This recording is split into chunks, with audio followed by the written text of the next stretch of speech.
prior to Montevideo, you know, Sahi and I tell people we weren't poor, we were poor. We couldn't afford the extra O and the R. You know what? They called me Tuna Supreme because for a while all we can have was tuna.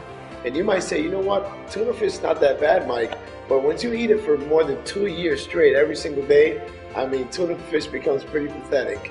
We would go to dumpsters and pick up garbage, pick up things people would leave behind, chairs and you know, electronics, things that people would throw away, and we would go and sell them in the swap shop. I remember my son, he would have his side where he would sell his toys, and you know, it put food on the table. You know, we would make some money to put food on the table. That was good, but you know what? I didn't want my son to see that. I wanted my son to have a better life.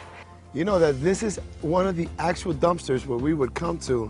And you know what, thinking back, I would have never thought in a million years that we would actually be in a position where we are right now, telling our story. And it just goes to prove to you that anybody can do this business. You know, growing up, my dad passed away when I was a year old, so my mom was my mom and my dad. And I consider myself the biggest mama's boy on planet Earth. My mom has always dreamed of owning her own home. One of my dreams has always been to fulfill that dream of hers. And with Montevideo, I fulfilled that dream of mine and my mom's. I bought her a house. She's got a beautiful 2-story home with a swimming pool. She's got her backyard where she goes every day. She plants her own tomatoes. She's got a mango tree, avocado tree, and I mean, that kind of joy that brings to my heart cannot be bought. I mean, it's more gratifying to me to see that than to see all the money that we're accumulating in the bank with this opportunity. It's really brings to me that sense of more meaningful life. Something that's really made a difference with us is how much quality time we've been able to spend with each other, with our family, our son, mom, dad. Yeah, I mean, it's been a blessing for us in many ways, more than one. It's just changed our life completely. We've actually, my dad passed away a year and a half. That's tough for me to speak about. And my mom and dad were building this business before he passed away, so that gave my mom no stress. She didn't have to work and just spend that quality time. You know, things that you can't buy. That's priceless. You know, something that we enjoy is now like being able to go to a nice restaurant. I remember we would never ever go out and eat at a nice fancy place just because, you know, we couldn't afford it. And we would love just being able to drive by and see the people there, you know, drinking their wine, or, you know, and it just looks great. And to be able to be a part of that.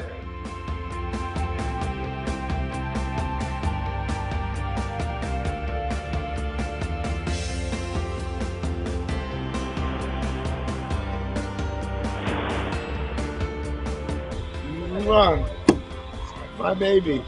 This is Mike and Sahi. We're here in South Beach. It's Memorial Day weekend. It is wild. Perfect place to show off the juice. People are walking by. Somebody just walked by, saw my car and said, Montevideo, network marketing. I say, you're absolutely right.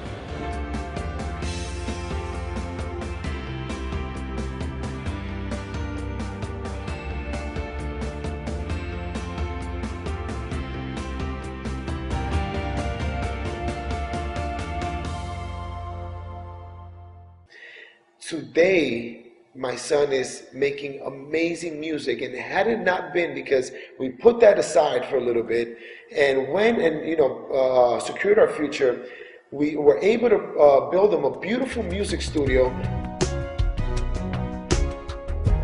Just yesterday, we had the joy to watch our son compete against 25 of the top 500 competitors, and our son won first place.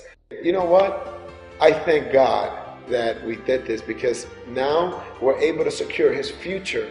If you have kids and you're involved with them, make them the reason why you're going to do this. Do not make them an excuse why not to do this. They deserve more out of life, and they're only going to believe that they can achieve more in life if they see you achieve more out of life. When we started, we were extremely fired up. They called me ignorance on fire. I was just willing to do whatever it took. I wasn't afraid of the work. And I remember when I got out there initially talking to all my loved ones, all my friends and neighbors, and we were just the butt of the joke. We didn't let that affect us. We decided to do this, we committed to do the work, and we pressed forward. We attached ourselves to people who were like-minded in the business, people who were motivated, people who were passionate.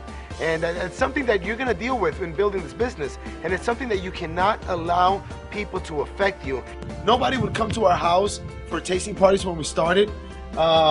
We bought this house. Last tasting party we had here, we had about 120 people. I was like, my God, baby, we couldn't get one person to come 4 or 5 years ago, and now the house is not big enough.